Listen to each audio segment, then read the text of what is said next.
Welcome to the Revenue Cycle Rundown with Keybridge Medical Revenue Care. Our live show features respected industry experts that will take us on a deeper dive into today's hottest rev cycle topics. We're glad you're here for the rundown. Let's get started.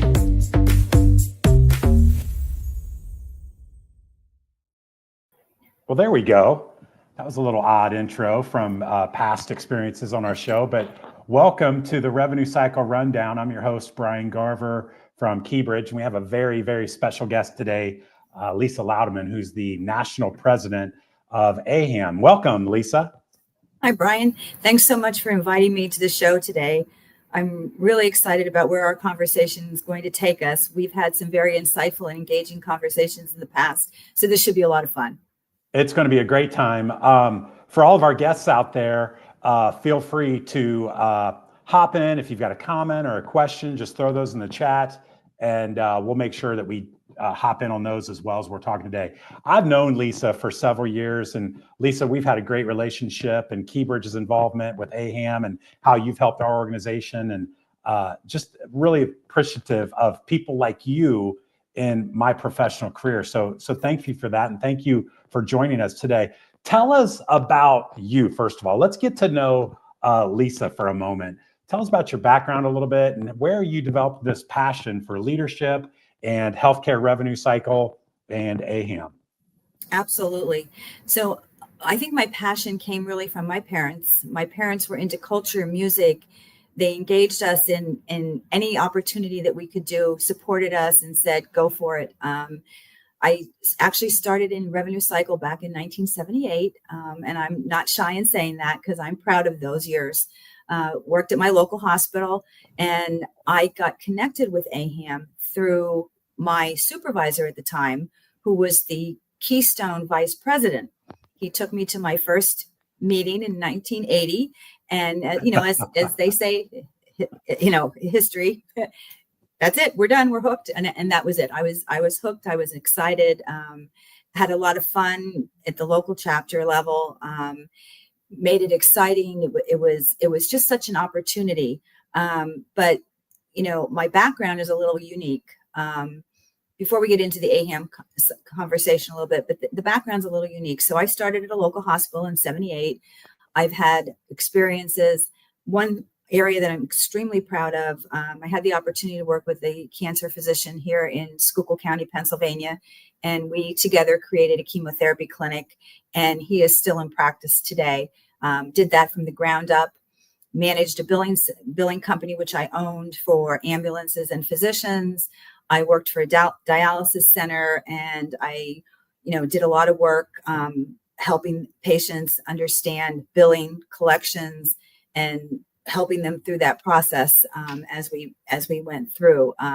Currently, I am working for the Penn State Health System, and I'm responsible for our behavioral health enterprise hospital, Pennsylvania Psychiatric Institute. I manage all of the billing and collection functions there, revenue cycle, but I also have utilization management, which gives me another unique opportunity to help with denials on the front end, as opposed to having those challenges on the back end. I will tell you, though, that growing up professionally and personally in AAHAM has been such a challenge and yet such a fun time. We're always challenging ourselves to be better, be stronger people, professionals. And, in a management position, you have to mentor people and help them grow and help them understand opportunities available to them. One of the things that I'm extremely, extremely excited and proud about is the AAHAM certification. So when I first joined our Keystone chapter back in 1980, I got to meet an awful lot of people. And I thought, wow, these are really bright individuals and they're all certified. Why not me? Why can't I do that?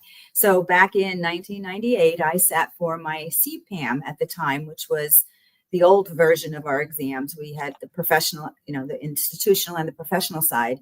And then I met this woman, Linda Schaefer. And Linda wanted to sit for her professional certification to have dual certification through AAHAM. So she challenged me, come on, join me. Let's do it together. So we became study buddies, but we also became lifelong friends. And I still to this day appreciate that challenge that she gave to me Right. and the support that she gave to me through that. And our friendship continues now to this day. She was a very, very important part of my professional and personal growth. Yeah, Um, that's that's, outstanding. I want to yeah, that's talk a a little little. bit more about that for sure. The certification piece Yes. is a big deal, but I love how you take it back to your parents, where kind of your passion for leadership really, stems from. I think I talk to a lot of folks in this business like you do, and a lot of us, I think, can tie it back to a parent or a trusted advisor. Or maybe it was a friend that really got us Mhm. passionately involved about how we can help others, and that's what leadership at the end of the day really is about, how we can Exactly. contribute beyond ourselves. And that's what you've been able to do at AAHAM, and what AAHAM as an organization is able to do for so many people. The certification piece is a big part of that. In revenue cycle, hospitals and healthcare workers are always looking for opportunities to grow their knowledge, to invest in themselves and in their career and their future. Tell us just a little bit more about certification, the different levels, and how Sure. that works, and what the benefit of it is. So AHAM was created in 1968, and we're still 57 years, and we're still going strong. And again, certification is one of those core values that we promote. We have various levels of certification: the specialist level, the professional level, and that executive level. Over the years, our exams have grown and have challenged people. So we have this nice section of certification for staff members or those folks just starting out in revenue cycle. It's called our Certified Revenue Cycle Specialist. It gives you the opportunity to expand your day-to-day knowledge. It's there as a tool. After your certification, you have all the reference materials. You can go back and use them as reference. But in my profession, I believe that we as managers and within the revenue cycle need to support the education of our staff. The sooner they're educated and certified in the role that they play in the organization, that organization value increases, not just the individual person, but the hospital or health system that they work for, physician practice, skilled nursing facility. It's all part of that certification exam. One of the other things that an AAHAM situation that I'm really proud of, Christine Stottlemyre was national president, and she invited me to come to Fairfax, Virginia, and help create the Certified Revenue Cycle Professional, which is for those mid-level supervisors, managers, first-time managers. It is a great opportunity for you as an individual to take that next step up the ladder as the professional. And then finally, our executive certification exam, which is the platinum star in revenue cycle certification. You can't get any better than that. The content, the strength of that exam, what that brings to you as an individual, in both individually as a person and through your profession, is just unbelievable. It is not matched within any other revenue cycle organization that is out there. We're really, really proud of that executive certification, and we're proud of all of our certifications. And then we also have some subspecialty stuff too. We have our Certified Revenue Integrity Professional and our Certified Compliance Technician. So we recognize those areas outside of what some folks think of the true revenue cycle. We need revenue integrity to have good revenue cycle, and we need compliance. Good call out there, Lisa, and something that I hear about all the time, whether I'm at an AAHAM event or whether I'm visiting with providers across the country. Burnout and turnover is a continuous issue in healthcare and in the administrative business office, whether it's patient access, back-end revenue, midline revenue cycle. When organizations are looking to minimize turnover, I've seen that investing in their people is one of the best ways to do it, showing their people and their associates that they're willing to invest in them, their future. These types of certifications like you're describing, available through AAHAM, I've seen help people grow their roots within the industry, within the organization, and not churn so much. And so many organizations are looking for ways to retain their best talent. What better way to retain their best talent than AAHAM certifications? Exactly. Again, it is the premier certification that is out there. It's challenging. It's interesting, but in the end of the day, it's the reward at the end of the certification that is the best feeling that you can get. When you get that certification notice that you've passed that exam and you now can add those credentials at the end of your name, there is nothing like it. Back in the day when I got my exams, we got the notification in the mail. So like I couldn't wait to open my envelope. It was like, and then you hear, congratulations. You don't need to read the rest of the letter. The rest of it doesn't matter. You have it, you earned it, and you should be extremely proud of that accomplishment. And I'm proud of every single member of AAHAM, whether they are technically certified or the professional or the executive, they have all earned that. So let's back up a second. First of all, big shout out to Bill Eichest. I see he's out in the audience today, and great comment there, Bill. Why wouldn't you plug in and make AAHAM part of your professional and personal development toolkit? Great call out. So backing up, Lisa, tell us what AAHAM is really about. What does it mean? What's it stand for? What's the value to a person by becoming part of AAHAM? So AAHAM is the only organization out there that is solely dedicated to the revenue cycle continuum. We've been around, like I said, for 57 years, but we have core values. They're education, certification, and our advocacy. When you look at all of that, our goal is to make our members successful, or to be as successful as they wish to be. Some people will be happy with that professional certification and never get to that executive level, but we want that opportunity to be there for you.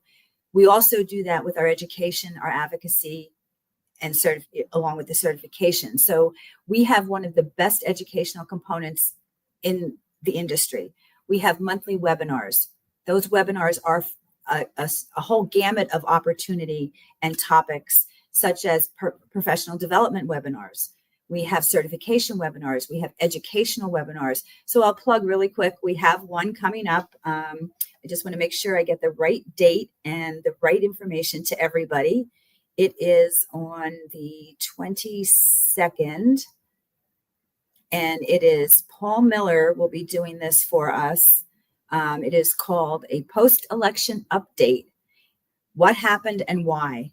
Paul has been a partner with AAHAM for 20 plus years and supported us through our advocacy programs. And I hope everybody has the opportunity to join Paul on the 22nd. It starts at 1:30.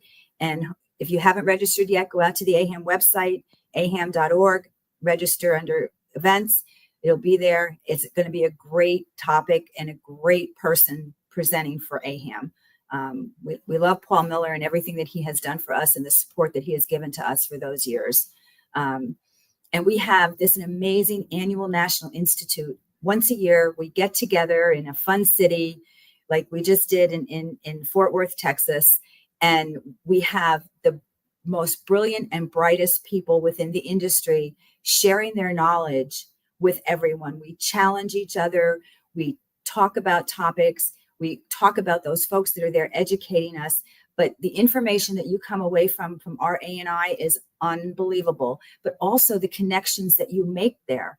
Again, AAHAM wants you to grow as a professional. We want you to grow in your profession and as an individual. You meet, like you and I met in Bonita Springs for the first time. And we've had this relationship that, I can call you if I need you. I've had you to PPI at some time talking about culture. We always talk about culture. Our organization is all about the culture, but the opportunities for members are just amazing. You can get involved at your local chapter. Start there. That's where I started. And that was what was able to prepare me for this role. So I did a lot at Keystone. I was their certification chair for 10 years. I was their treasurer. I was their VP. And then I had the opportunity to be their president.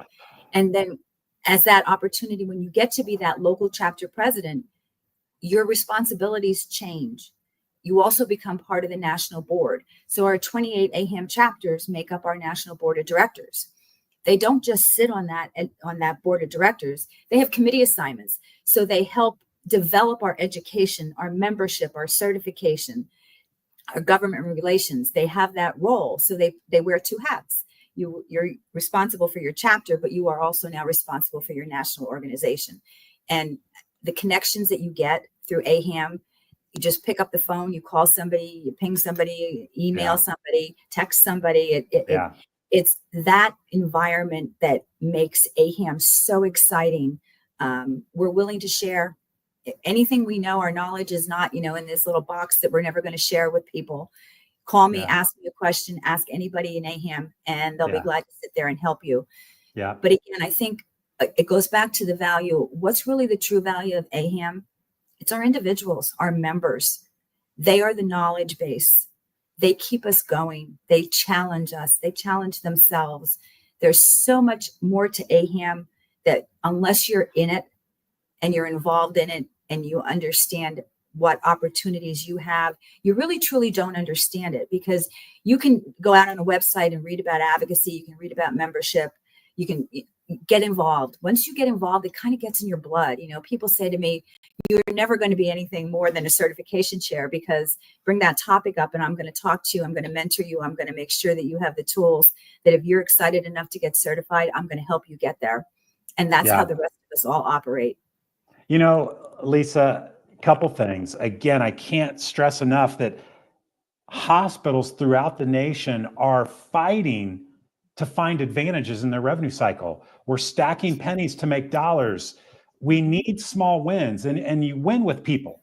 I mean, that's at the end of the day, you win with people. But why wouldn't a hospital want to broaden their team's horizons, broaden their knowledge base, broaden their networking, broaden their experience to find the best resources, the best in-class processes that then you can implement at your hospital? So that's the biggest thing I've seen with AAHAM too, is outstanding speakers in education and certification, but the networking with other experts in the revenue cycle industry has been phenomenal. And, I saw Zach Cruz, he's an up and coming superstar in the rev cycle industry.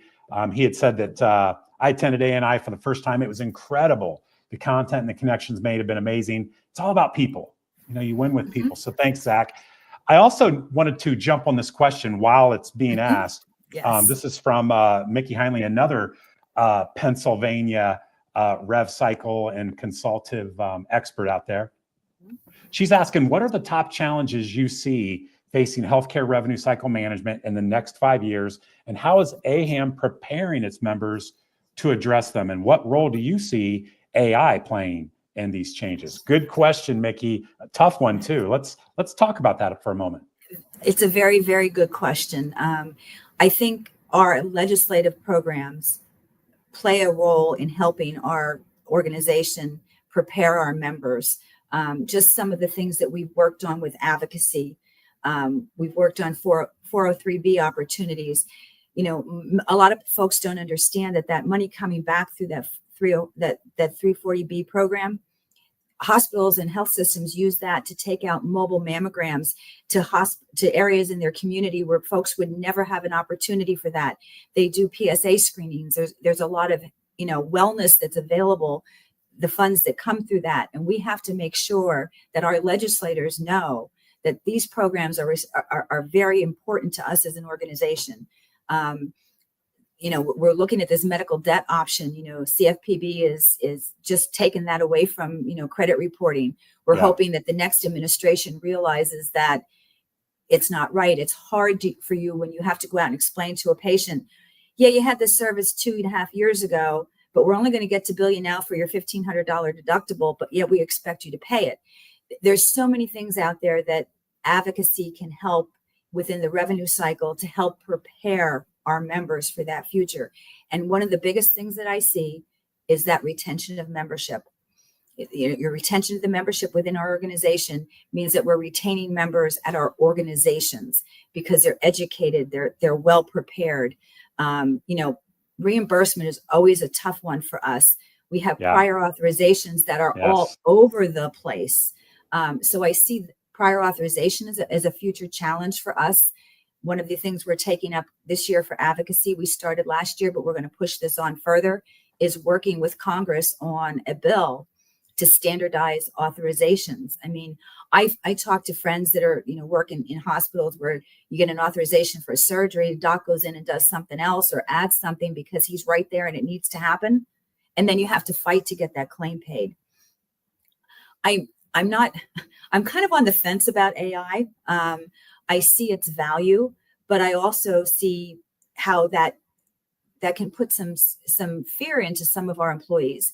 They hear us talking about bringing AI into our organization, and the first thing they think of is, there's my job. Some program is going to come in and take my job. So I'm not sure how that's going to really play a role for us. Everything comes from the West Coast. We talked about that for many, many years. Healthcare starts out in California and it moves its way to the East Coast. I've talked to colleagues about AI. Most of them are also on the fence. Some of us are using AI, but not to the degree that most folks think we might be able to use AI. So again, I think those challenges that we're presenting to our legislators through our advocacy programs are those major components. One big thing that, please go ahead. I'll tell you one big thing that's in my realm is behavioral health. So if you understand the disparity between what Medicare covers and what a Medicare Advantage plan can cover, sometimes I think we're going to focus on behavioral health this coming year as well, advocacy, because it's not a fair playing field. You get so many days and you're done with Medicare, but you have HMOs you can change plans. People learn how to play the system. They have these days with this plan. When they use those days, they're moving on to the next plan to add days. So we're going to also work for neutrality across the system, that we come up with standardization for behavioral health benefits, that every hospital can treat a patient, take care of that patient, and not worry about whether the patient's going to have days to get paid for that. It has to be a fair playing field across the board. Yeah. To that point, I think one of the benefits of AAHAM has been what are the challenges and how is the industry handling, for example, data security, system access and secure access. I've seen some expert consultative groups come into AAHAM events and speak about security and access and the right ways to do that. So I think that's going to continue to be a huge challenge for healthcare. The hackers in the world, unfortunately, are busy at work. And, the other thing I would say about AI, at least, I don't know if you agree with this, but I'm seeing some bots, some machine learning, and some AI with hybrid humanness, right? Human interaction, create some automation and reducing errors in coding. I'm seeing that in the coding industry. And I think we're going to continue seeing an evolution of some machine learning in that coding aspect. But there are other roles like patient access, for example, where, it's a human engagement. It's a human connection that needs to happen, where regardless of AI and automation, those things are still always going to be necessary when we engage with the patients. But any last thoughts about that before we move on here? You talked about data security. We just had an amazing presentation at our ANI in November, talking about security and challenges that we have. And I sat there and I learned some things that I never even thought about. And one of the things that was brought up during that conversation was, how you get an email and you're like, oh, I didn't subscribe to that. So you're looking for the unsubscribe. The recommendation was just delete it. Don't do it, because the minute you say unsubscribe, that entity knows that you're a valid email, and they're going to keep at it and keep at it. And that brings more risk to you. Forget, once they get into your emails, they can get into your bank accounts, they can get into your other personal information, which leads to your healthcare. That access and that concern of challenges with security doesn't mean that it has to come through the health system or the hospital. It can come from the other side, from us as individuals, into our health system or hospital or physician practice. So yeah, I think we're going to have a lot of challenges coming with that as well. Yeah, it's a big deal. Another great question on the screen here from Susan McDonald, also a outstanding advocate of AAHAM and a true revenue cycle expert. But she's asking, what would you advise to someone whose facility does not support their membership and participation in AAHAM, which we're seeing hospitals are trying to reduce costs. And sometimes these are the things that get weeded out. What's the best way in your mind to justify to a provider the value of, their team being part of AAHAM? Lots of opportunity for the organization to educate and retain their members. Again, it goes back, their employees, it goes back to keeping your people, your people educated, keeping your people informed. It creates a culture. The culture that comes with AAHAM is second to none.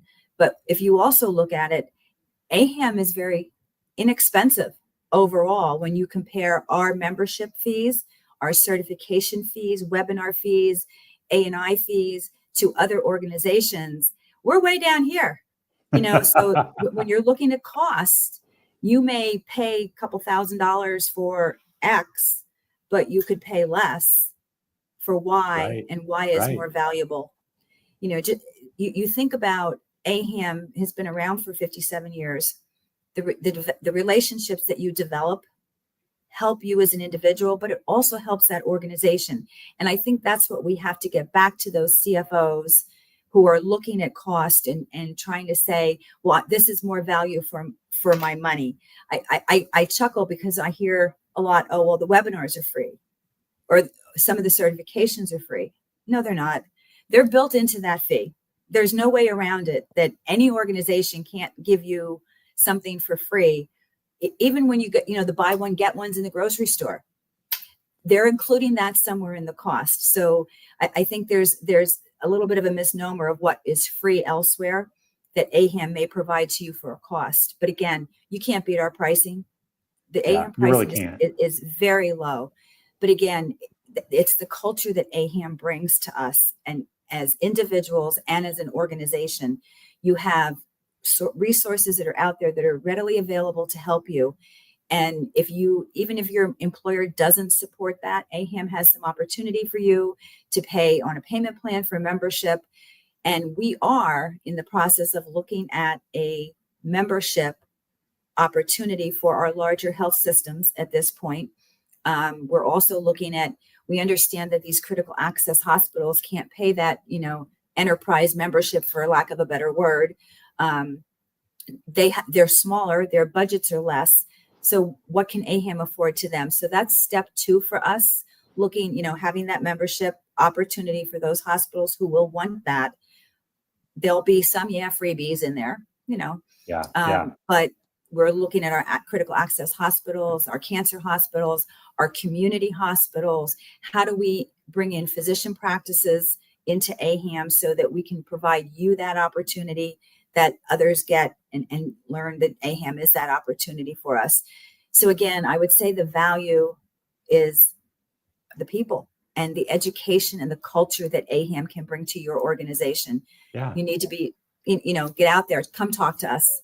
If a hospital is serious about operating at the most efficient, effective means that they can in revenue cycle, then they have to find ways to develop their team. They have to have resources to develop their team. And AAHAM is a great one. And like you said, the cost is one of the lowest out there for that type of development, number one. And number two, again, if hospitals are looking for ways to retain their best talent, certifications through AAHAM, education through AAHAM, networking through AAHAM, investing in that associate's future is the way you do that. Mm-hmm. So I hope we can continue to spread the good news, right? Spread the AAHAM gospel. Yeah. Yep, absolutely. Tell us about what we've got to look forward to in 2025 with AAHAM. What's coming up? What's the future look like for AAHAM? So I kind of shared a little bit about the membership. We're looking at that. We have a very engaged membership committee who is doing all the hard work to make the executive committee look really good. Our committees are amazing. The ideas and thoughts that they come up with. So hopefully within the first quarter of 2025, we'll have some of that finalized and be able to share, and then we'll be out marketing and answering questions. I'm hoping that we can hold some more live events whether they're AHAM hosted or, partners like Keybridge, that we could come back and share that information with your audience and our AHAM members and those who are not AHAM members, to share that with you. Our advocacy program is going to be expanding. We're adding new topics, like I talked about, with medical debt, prior authorizations, and the behavioral health component here. The other thing we're going to be doing is our legislative day, again, will be at home. And, we talked about this in great length. We had a very successful legislative day in 2024. And that success was because having that event held in the states, talking with your federal congressional leaders in your own home state, opened up the door for so many more individuals to attend that event, be part of their first legislative day, because they don't get the opportunity to travel to DC. I mean, we talked about it, cost. Yeah. It's not cheap to fly from the West Coast to the East Coast, or, from the Northwest, wherever you're coming from. Prices are increasing all over the place. You don't have that time out of your office anymore. You can't take 3, 4, 5 days to come to DC. So taking it back home again was amazing. And we had such better engagement with our legislatures. We had more time with them. You're in DC, they have to go here, they have to go there, they have this appointment, they have that appointment. So maybe you get 10, 15 minutes in front of them or in front of their staff members. We had hour-long engagements through this opportunity. So I think this is the new world of potentially not that we won't go back to DC at some point, but again, think about that opportunity for those folks who are billers or collectors or registrars or prior authorization folks in our facilities that would never go to DC, never experience that ability to have that voice. But then you have that voice about your community too. You're not, you're out there representing AHAM, but you're representing your hospital, your physician practice, but you're also representing the other members in your community, your neighbors, your friends. You're speaking, you're having a voice for all of them. That's one opportunity that's coming up. We talked a little bit about the membership. You will also see a new face of our certification. Manuals are changing, fresh new face, fresh new opportunities here. So we made some changes to certification. Back in the day, you had to pass each section individually. Again, back to our committees, and our first VP, Erin Miskelly, they worked so long and so hard in having this happen.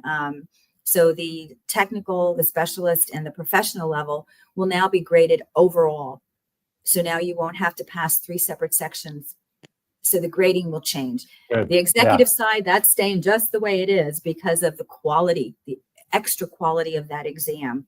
But we heard our members. They talked to us about this, about, why can't we just get one grade? Why do we have to have sections? And why do we have to have retakes and all this other kind of stuff?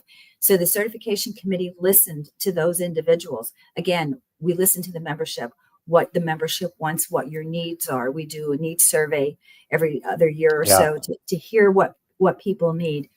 And, so new things coming for certification. The exams will be brand spanking new, you would say. I shouldn't say we, because Erin and her team, again, just like Amy and her team with government relations and our educational programs, they're out doing all that work. They're making the recommendations. They're listening to folks. They're talking to chapter members saying, hey, what do you think about this idea? So they revamped the exams. They went through to make sure that all of our questions are current. You're not going to have a question from back in, 1972 that might have been hanging around an exam. They're relevant to today's topics.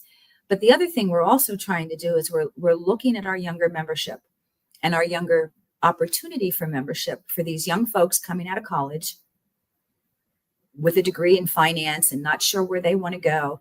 Our outreach to local communities, to universities, and love that.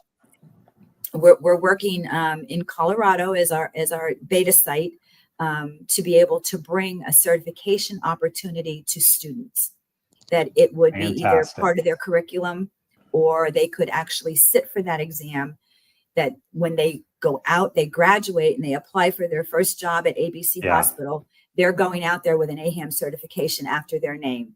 So that brings to them that technical ability to understand the job that they're actually applying for and to make them shine more so than the other applicants that these folks may be seeing coming into the revenue cycle. So there's some of the fun things that we're talking about 2025. What about Baltimore? Tell us a little bit about this year's annual National Institute in Baltimore. Well, it is back in Baltimore. We have a theme for this. It's out on our website, the new theme for the ANI. Because we are in the process of legislative day planning, we're usually what happens within AAHAM, the planning for ANI happens after the fact. I know that the RFP process will be opening shortly. Okay. So anybody that is interested in, contributing, coming to AAHAM, speaking with your knowledge base, bring it to us. So you'll hear more about Baltimore after we get over legislative day. Right. And National's not until, is it November? October. Okay. Mm-hmm. So plenty of time between now and National. Yep. And what we try to do as an executive committee with AAHAM and Amy Mitchell, who is our second VP, who does both the ANI and legislative day, we want to make sure that Amy has all the attention and tools from the rest of us that her and her committees need to make these events happen. So the first part of the first quarter of our year is usually dedicated to legislative day. And then the minute that's over, Amy and her education team will start right up with education. With the ANI, they're doing some parts of that now, but they'll be talking about that in the future. So much more to come about Baltimore. How exciting. Mm-hmm. Well, Lisa, it's a pleasure always to just be able to pick your brain, get into a place where we can chat. I see that your email address is on the scroll bar at the bottom of the screen. Is it okay if they have questions, they want to learn more about AAHAM, how they can get involved, how maybe some help in how they can position it to their organization to support their membership and their participation, they can reach out to you directly, or what would you recommend? They can absolutely reach out to me directly. If they go to the AAHAM website, the executive committee is listed there. Our emails are there. You can reach out to any one of us. We are all here to help you as our members or as our future members. Join AAHAM. Go out to the AAHAM.org website. All the information about membership is out there for you. There's a brochure you can download. There's a cool little chart that you can look at, for pricing and everything. There's a certification chart out there.